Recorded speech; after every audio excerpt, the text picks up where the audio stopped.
मेरो online TV. Thank you so much, अति आदरणीय। मैले अब अलि रमाइलो पनि होला बच्चैदेखि हजुरलाई हेर्दै हजुरको एउटा सिरियल पनि पहिला आगो आउँथ्यो, त्यसपछि गहना हेऱ्यो। गहना हजुरदेखि नै हजुरलाई हेरेर होइन सुनेर आएको। यहाँलाई थ्याङ्क यू सो मच, यति मिठो कुराहरू बोलिदिनु भयो मेरो लागि होइन। मैले डिजर्भै नगर्ने शब्दहरू मेरो लागि खर्चिदिनु भयो। हृदयदेखि आभार व्यक्त गर्न चाहन्छु। र विशेष गरी आज यो कार्यक्रमलाई हामी साँच्चै भन्ने हो भने कलाकारिता क्षेत्रको एकदमै हाम्रो यो कनिष्ठदेखि पनि अझै तल केही शब्द छ भने त्यो लेभलको हामी आर्टिस्टहरू होइन को निमन्त्रणालाई स्वीकारेर मलाई त लाग्छ कलाकारिता क्षेत्रको हाम्रो यो हामी जुन फिल्डमा फराकिलो बाटो बनाइदिनु भएको छ त्यो बाटोमा हामी आज सहजै हिँडिरहेका छौँ। अति आदरणीय विशिष्ट व्यक्तित्व जसलाई म आदर्श पात्र पनि मान्छु मेरो। उहाँहरूले आफ्नो कलाको, आफ्नो बौद्धिकताको, आफ्नो स्किल्सलाई आजीवन खर्चिएर सेक्रिफाइस गरेर यो हाम्रो लागि, यो कलाकारिता क्षेत्रको लागि आजीवन सुम्पिएर चाहिँ यो बाटो फराकिलो बनाइदिनु भएको छ र आज हामी यसरी हिँड्न पाएका छौँ, उहाँहरूकै पदछापलाई पछ्याउन पाएका छौँ। विशिष्ट व्यक्तित्व श्री निरसाज्यू हाम्रो आमन्त्रणलाई स्वीकारेर आइदिनु भयो। मलाई आज यहाँ उभिँदै गर्दाखेरि पनि कस्तो मैले खासमा मेरो औकातले नभ्याउने सम्मान यो यसरी उभिन पाएँ उहाँसँग, हजुरहरूसँग। र आज यति धेरै भाग्यमानी फिल गरिरहेको छु कि यति धेरै संसारमा म भन्दा अर्को भाग्यमानी को होला भन्ने चाहिँ मैले आज महसुस गरिरहेको छु। सो सुशील सर पनि आइदिनु भयो। सुशील सर त अब जन्म दिने मेरो बुवा आमा हुनुहुन्छ होइन। अब संसारभरि चिनाइदिनु भएको छ, संसारभरिको आफ्नो एउटा नेपाली, हाम्रो नेपाली भाषी नेपाली जातिहरूको एउटा काखमा पुर्याइदिनु भएको छ, जन्म दिनुभएको छ नयाँ। त्यो हिसाबले मेरो त अभिभावक हुनुहुन्छ होइन। सो सर पनि आइदिनु भयो। भोइस अफ नेपालको ताजको हकदार हजुरले अघि भन्नुभएको जस्तै चर्चाको शिखरमा छ, चर्चाको शिखरमा हजुरले नै लगिदिनु भयो, पुर्याइदिनु भयो। यो सुरुवात जस्तै मलाई लाग्छ अब मेरो लागि ठुलो एउटा चुनौतीपूर्ण यात्रा मैले तय गर्नु छ। मेरो काँधमा जिम्मेवार थपिएको छ। मलाई एकदमै डर पनि लाग्न थालिसक्यो। अब त म एउटा उमेरको हिसाबले पनि त्यति धेरै परिपक्व भइसकेको छैन होइन। तर यहाँहरूले देश तथा विदेशमा बस्नुहुने सम्पूर्ण मेरो आफन्तजनहरू, मेरो मान्यजनहरू, यहाँहरूले आफ्नो गाँस काटेर आफ्नो परिवारको खुसीलाई चुडेर भोट मार्फत होइन माया दर्शाइदिनु भयो। ब्लाइन्ड अडिसनदेखि नै यति धेरै माया गरिदिनु भयो। लास्टमा गएर विनरको हकदार पनि मलाई योग्य ठानेर यहाँहरूले मेरो काँधमा त्यो जिम्मेवारी थपिदिनु भएको छ। र आज त्यो जिम्मेवारीलाई आत्मसात गर्दै उहाँहरूबाट जे सिकेँ, जे हेरेको छु, नेपाली साङ्गीतिक आकाशका धरोहर व्यक्तित्वहरूबाट जे कुरा सिकेको छु, उहाँहरूबाट जे सुनेको छु, त्यो कुरालाई आफ्नो जीवनमा अपनाउँदै मेरो व्यक्तिगत मेहनत त छँदै नै छ। अब यो मेरो लागि साङ्गीतिक क्षेत्रको लागि ढोका खुल्दै गर्दाखेरि मैले यो पहिलो मेरो साङ्गीतिक कोसेली आदरणीय केदार उप्रेतीज्यूको शब्द हो, शीतल भन्ने एल्बम, र आदरणीय राजनराज शिवकोटीज्यूको सङ्गीतमा साहस साक्यज्यूको अरेन्जमेन्ट उहाँहरूलाई पनि मैले सम्झिन चाहेँ। यो कोसेली हाम्रो टिमले लिएर आएका छौँ। सो अझै धेरै माया गरिदिनु होला। यो भोइस अफ नेपालमा जति माया गरिदिनु भएको छ, अबको साङ्गीतिक यात्रामा तपाईँहरूले म लड्दा उठाउनु होला। मैले यसरी राम्रो काम गरेको बेलामा त तपाईँले तारिफ त गरिरहनु भएको छ। मलाई लाग्छ सरको एक हिसाबले म यहाँ उहाँलाई गुरु नै मान्छु अदृश्य रूपमा। उहाँले बोल्नुभएको हरेक त्यो स्टेटमेन्टहरू मलाई याद छ, मैले प्रत्येक इन्टरभ्यूहरू फलो गर्छु। सरले भन्नुहुन्छ ताली र गाली भनेको एउटा टेम्पररी चिज हो, तर पर्मानेन्ट आफूसँग रहने भनेको स्किल्स नै हो। सो त्यो हिसाबले मैले अझै धेरै अनुशासित भएर, अझै धेरै आफूलाई माझेर होइन, म अझै सशक्त भएर साङ्गीतिक क्षेत्रमा लागि पर्नेछु। आजीवन नेपाली सङ्गीतमै हुनेछु। म पछिको मेरो भाइ बिनाहरू, मेरो सन्तानलाई नेपाली भएर बाँच्नुपर्छ, नेपालीपन बोकेर बाँच्नुपर्छ, मनमा नेपाल शिरमा नेपाल हाँस्नुपर्छ भनेर एउटा उदाहरण सँगसँगै सङ्गीतिक यात्रा सङ्गीतिक क्षेत्रबाट मैले के लिने, 2-4 जना फ्यानहरू कमाऊ, फोटो खिचोस् मसँग आएर, त्यो सपना मेरो कहिले पनि थिएन। र अबको जर्नीमा पनि नेपाली साङ्गीतिक क्षेत्रमा नेपालमा मात्रै नभएर अन्तर्राष्ट्रिय बजारमा मैले मेरो क्षेत्रबाट, मेरो ठाउँबाट के गर्न सक्छु त्यसको लागि आजीवन लाग्नेछु।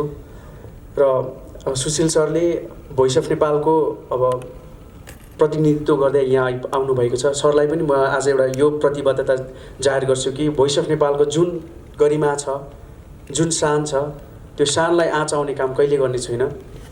भोइस अफ नेपालको त्यो गरिमालाई जहिले पनि उच्च राख्ने कोसिस मेरो सधैँ हुनेछ, यो वचन सरलाई दिन चाहन्छु। र प्रेसका आदरणीय व्यक्तित्वहरू जतिजना यहाँ आइदिनु भयो आज, हजुरहरूले यति धेरै माया गरिदिनु भएको छ मेरो लागि, हाम्रो टिमको लागि, यहाँलाई पनि नमन गर्न चाहे। यसरी नै यहाँहरूको आशीर्वाद, यहाँहरूको माया सदैव राखिदिनु होला। र आज यो कार्यक्रम अर्गनाइज गर्नुहुने, यो माहौल यसरी उहाँहरूसँग यसरी उभिन लायकको सोचेर यो कार्यक्रम आयोजना गर्नुहुने सम्पूर्ण टिमलाई पनि म हृदयदेखि आभार व्यक्त गर्न चाहन्छु। र म्युजिक भिडियो यति राम्रो बन्छ भन्ने मैले सोचेकै थिइनँ होइन। यो गीत खासमा आजभन्दा 5-6 वर्ष अगाडि नै रेकर्ड भएको गीत हो। र मैले ओजस्वीसँग म एक्लै होटलमा बस्दै गर्दाखेरि 5 महिना भयो उसँग मेरो भेट भएको। सो उसलाई मैले म म्युजिक भिडियोमा इन्ट्रेस्ट छ दाइ भनेर ओजस्वीले मलाई भन्दै गर्दाखेरि मैले यो गीत धेरैवटा गीत सुनाएको थिएँ शीतल एल्बमको।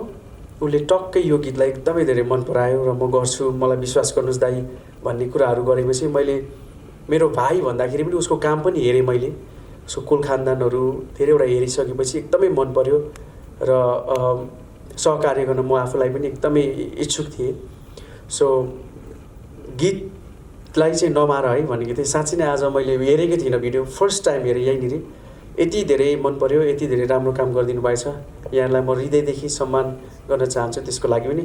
सो त्यही नै हो, सम्पूर्ण मलाई माया गर्नुहुने, मलाई आशीर्वाद दिनुहुने, देश तथा विदेशमा छरिएर बस्नुभएको सम्पूर्ण नेपालीहरूको लागि यहाँहरूले मलाई जुन माया, जुन मत दिनु भएर आज यो स्थानमा ल्याइदिनु भएको छ, त्यसको सम्मान गर्दै आज पहिलो कोसेली यहाँहरूको लागि मैले लिएर आएको छु। हाम्रो टिमले ल्याएका छौँ। यहाँहरूले माया गरिदिनु होला, सेयर गरिदिनु होला, हेरेर प्रतिक्रिया दिनु होला, यही नै रिक्वेस्ट गर्दै अबको यो पार्वकान्छी झैँ यहाँहरूको हातमा छोड्दै thank you so much. Well, the voice of Nepal season 3 को ग्रान्ड फिनाली सकेको 1 महिना नबित्दै हाम्रो विनरले यसरी भिडियो निकाल्नु भएको छ। शुभकामना र आगामी दिनमा पनि यस्तै राम्रा मिठा गीतहरू सुन्न पाऊँ। र रियालिटी सोको कुरा गर्दाखेरि हो किरण विनर भएको हो, तर भोइस अफ नेपालले किरण जस्ता धेरै गायकगायिकाहरू चाहिँ हाम्रो नेपाली साङ्गीतिक क्षेत्रलाई दिन सफल भएकोमा आफू एकदमै खुसी छु भन्न चाहन्छु म। And wish you all the best Kiran, thank you. र अब आदरणीय निरसाज्यू मेरो छेउमा हुनुहुन्छ हो र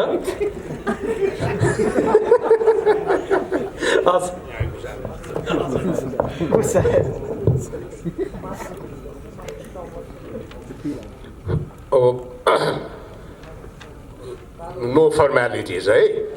तपाईँहरू सबै उत्तिकै आदरणीय हुनुहुन्छ मेरो लागि। यसकारण आदरणीय हुनुहुन्छ किनभनेदेखि साङ्गीतिक समृद्धिका लागि तपाईँहरूले आफ्नो अमूल्य उपस्थिति जनाउनु भएको छ यो प्रेक्षालयमा। त्यो स्वयंमै एउटा गौरवान्वित हुन लायक घटना हो। तपाईँको उपस्थितिले नेपालको साङ्गीतिक श्रीवृद्धिमा अतुलनीय योगदान गर्छ। जहिले पनि गरेको थियो, अझै पनि गर्छ, भोलि पनि गर्नेछ। त्यसका लागि तपाईँहरू असाध्य सम्माननीय हुनुहुन्छ। आदरणीय हुनुहुन्छ। तपाईँहरू सबैमा मेरो हार्दिक अभिवादन। अब यो समारोहमा अक्सर के हुने गर्दछ भन्नुहोला भनेदेखि एमसीले सबैका बारेमा कुरा गर्दछन्,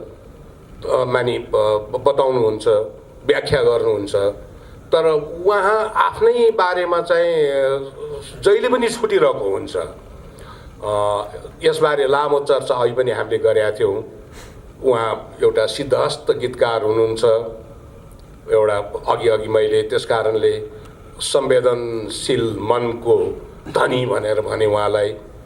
त्यो मात्रामा संवेदनशीलता मनमा नहुने हो भनेदेखि त्यो मानिस एउटा कलाकारमा, एउटा सङ्गीतकारमा, एउटा गायकमा, एउटा गीतकारमा, एउटा कविमा रूपान्तरित हुनै सक्दैन। मानिसभित्रका त्यसलाई प्रतिनिधित्व गर्ने तत्त्वहरू जब उजागर भएर अरू थुप्रै तत्त्वहरूलाई छोप्दै थिच्दै माथि बढ्न सक्छ, तब मात्र उसले आफ्नो वास्तविक व्यक्तित्वलाई उजागर गर्न सक्छ अथवा बाहिर ल्याउन सक्छ। र त्यसरी बाहिर प्रस्फुटित भएको व्यक्तित्वमा हामीले उत्कृष्ट गीतकार भेट्छौँ, उत्कृष्ट कलाकार भेट्छौँ, उत्कृष्ट सङ्गीतकार भेट्छौँ। उत्कृष्टताका शिखरतिर लम्किरहेका सम्पूर्ण पाइलाहरूलाई हामी त्यहाँ भेट्ने गर्दछौँ।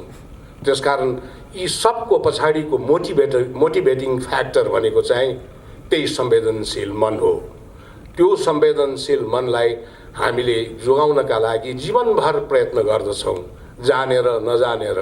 त्यो संवेदनशील मनलाई संरक्षण गर्नका लागि गरिएका विभिन्न चाहिँ महत्त्वपूर्ण अभियानहरू मध्येको एउटा श्रेष्ठकर अभियान चाहिँ सङ्गीत हो। त्यसकारण सङ्गीतको माहौल आफ्नै किसिमबाट अतुलनीय हुन्छ, त्यसको आफ्नै किसिमको महत्त्व हुन्छ। सङ्गीतलाई मैले यसरी हेर्ने गरेका छु र सङ्गीतसँग जोडिएका मानिसहरूलाई पनि मैले यसरी हेर्ने गरेका छु। अब एकछिन चर्चा गरौँ आजका महानायक किरण गजमेरको। सङ्गीतको यात्रालाई अगाडि बढाउनका लागि प्रत्येक वर्ष कोही न कोही मानिसले त्यसलाई नेतृत्व प्रदान गर्नुपर्छ। यो भोइस अफ नेपालको असाध्यै प्रशंसनीय कदम हो कि यसले त्यस किसिमको नेतृत्व प्रदान गर्न सक्ने क्षमतावान कलाकारहरूलाई प्रत्येक वर्ष एउटा समारोह बीच हामीलाई उपलब्ध गराउने गरेको छ।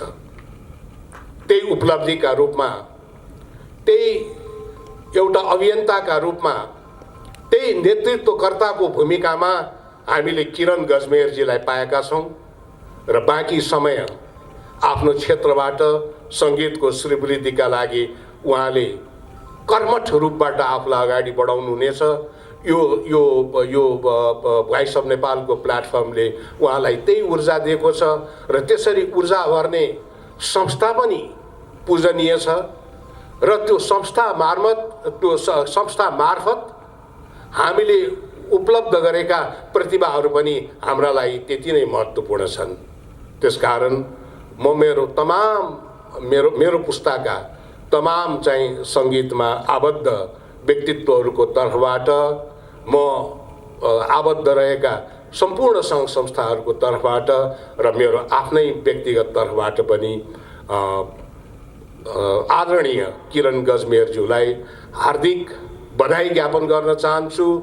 भोइस अफ नेपालमा उत्कृष्टता हासिल गर्नुभएकोमा उहाँको बाँकी जिन्दगीका लागि उत्तरोत्तर प्रगतिको हार्दिक शुभकामना अभिव्यक्त गर्न चाहन्छु र उहाँको कदमहरू मार्फत नेपालको सङ्गीतको श्रीवृद्धिको इतिहासमा सुनौला अध्यायहरू थपिउन् भन्ने कामना पनि गर्न चाहन्छु। All the best to you, Kiran Bhai. Keep on doing good things. This is something very wonderful that you've done. अब प्रतिभाशाली निर्देशक हुनुहुन्छ, उहाँसँग प्रत्यक्ष रूपमा परिचित नभए पनि उहाँका कामहरूसँग म परिचित छु।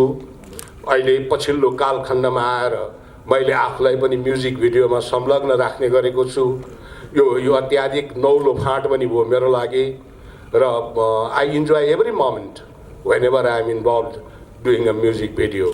So this has turn into a very interesting platform for me.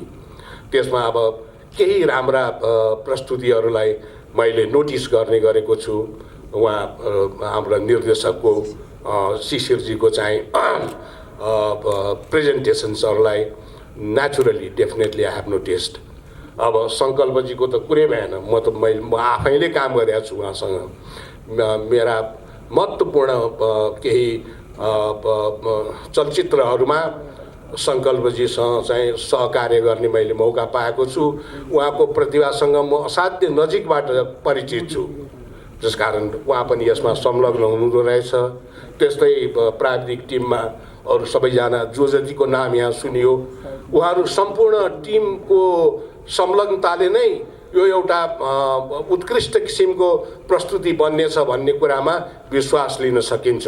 त्यसका बावजुद राजेन्द्र राजीको बारेमा मैले चर्चै गर्न परेन. तर एउटा मानिसको बारेमा चर्चा नगरिकन मैले आफ्नो भनाइ टुङ्ग्याएँ भने त्यो मैले आफैमाथि न्याय नगरेको ठहरिन्छ. त्यो भनेको हाम्रो चाहिँ मल्टी कलरफुल पर्सनालिटी मिस्टर ओजस्वी थापा.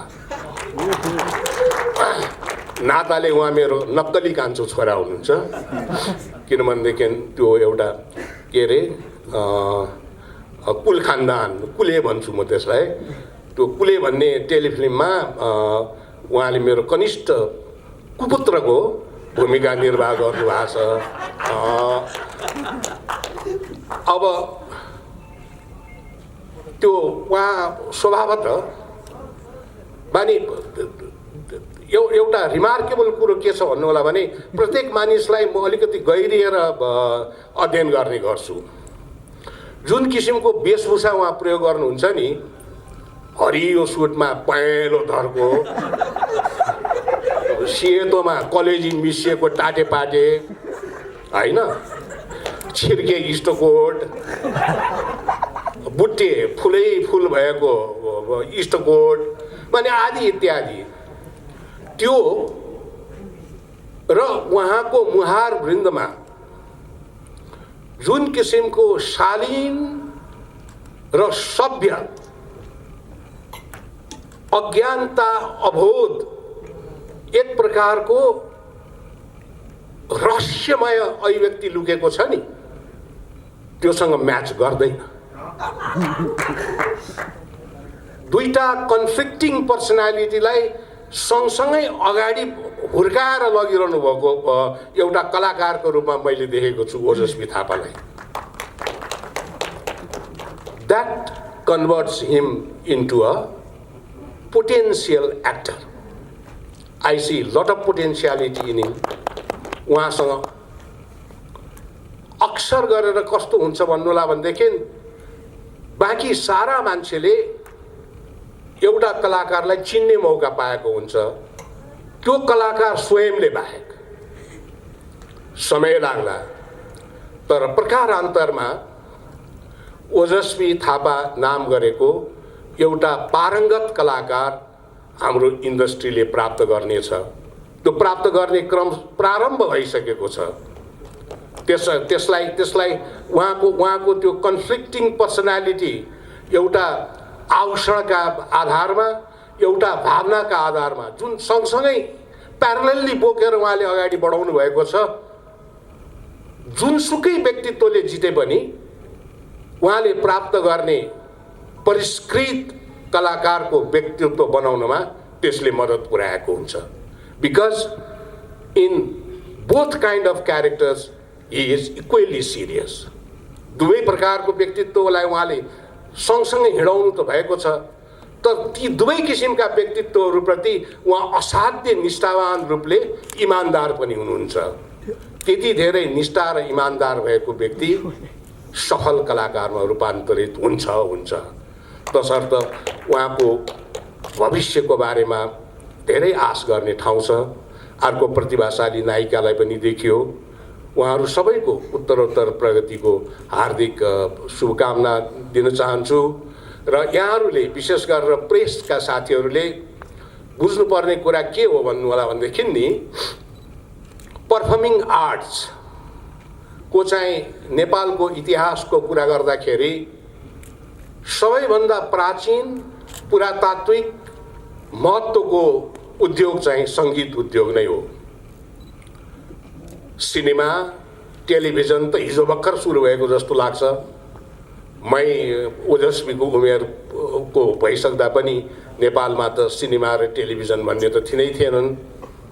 त्यो त भर्खरका बालकहरू हुन्। यी अरू सम्पूर्ण चाहिँ प्लेटफर्म्सहरूको अगाडि अरू माध्यमको अगाडि साहित्यमा बालकृष्ण समजीले जब 1986 विक्रम सम्वतमा मुटुको व्यथा नाम गरेको नाटक लेख्नुभयो भनेपछि मौलिक नेपाली साहित्यको प्रारम्भको पहिलो बिन्दु 1986 विक्रम सम्वतलाई मान्दा पनि फरक परेन। तर सङ्गीतको इतिहास, त्यसमाथि पनि मौलिक सङ्गीतको इतिहास त्यसभन्दा धेरै अगाडि झन्डै 1850-1853 तिर नै चाहिँ नेपालमा प्रचुर मात्रामा चाहिँ सुरु भइसकेको ज्वलन्त चाहिँ उदाहरणहरू हामी सन्मुख छ। वस्ताद बद्री, मेलुवा देवीहरूको, हालांकि उहाँको सङ्गीतको प्रस्तुति शास्त्रीय धारमा आधारित किन नहोस् तर त्यसमा प्रशस्त मात्रामा नेपाली शब्दहरू र नेपाली भावार्थहरू अभिव्यक्त भएको हामी पाउँदछौँ। हार्दिक प्रगतिको हार्दिक शुभकामना व्यक्त गर्दै मेरो यो लामो भनाइ यहीँ टुङ्ग्याउने अनुमति चाहन्छु। धन्यवाद। अब आर्जु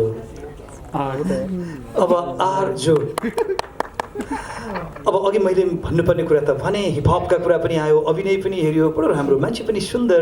अब आफ्ना कुरा, सुन्दर भाव।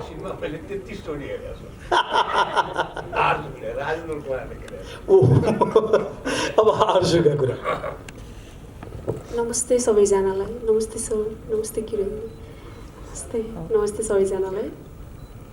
आइ एम भेरी मच थ्याङ्कफुल कि मैले यति धेरै सिनियर आर्टिस्टहरूसँग स्क्रिन सेयर गर्न पाएकोमा। I am very much thankful.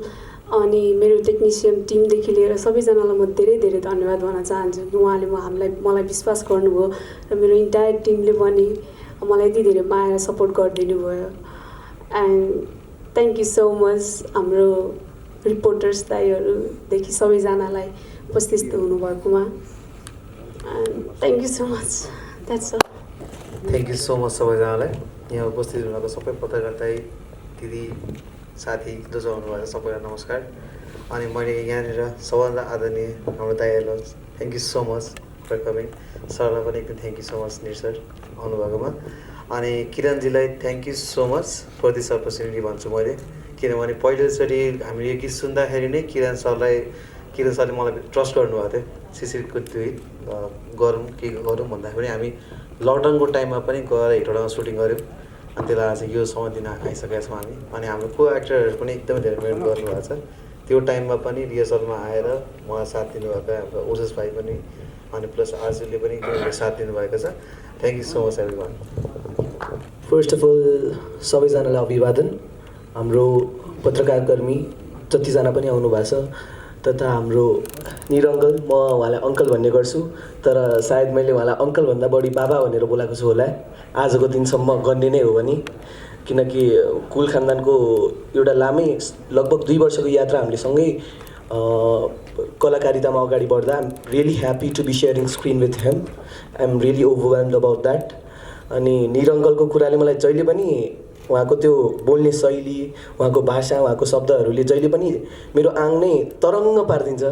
आज पनि त्यहाँ बसेर सुन्दा जुन उहाँले हाम्रो साङ्गीतिक इतिहासदेखि सबै कुरा बोल्छ्यो, त्यो कुराले एकदमै मन नै जागरित गरिदिन्छ र तरङ्ग पारिदिन्छ है। अनि निरङ्गलको बारेमा अब मैले व्याख्या गर्न जरुरी नै छैन। सुशील दादा, thank you so much for coming. Kiran दाले मलाई ट्रस्ट गरेर यो गीतमा शिशिर दाद्वारा मलाई राखेर शिशिर दालाई पनि एज वेल एज किरण दालाई पनि थ्याङ्क यू सो मच भन्न चाहन्छु। अब किरण दासँग छोटो समयमै अलिकति नजिकेर अगाडि बढ्न पाएँ, त्यसको लागि पनि म एकदमै के भनौँ ओभरवेल्म छु भनौँ। त्यही हो, thank you so much for coming. अब यो गीतबाट मैले म्युजिक भिडियोमा चाहिँ फर्स्ट डेब्युट गरेको छु। त्यसको लागि फर्स्ट सङ चाहिँ राम्रो जानेछ र दर्शकहरूले हामीले जुन दर्शाएको प्रस्तुति छ त्यो मन पराइदिएर आफ्नो के छ प्रतिक्रिया त्यो दर्शाइदिनुहुन्छ भन्ने आशा राख्दछु। Thank you so much.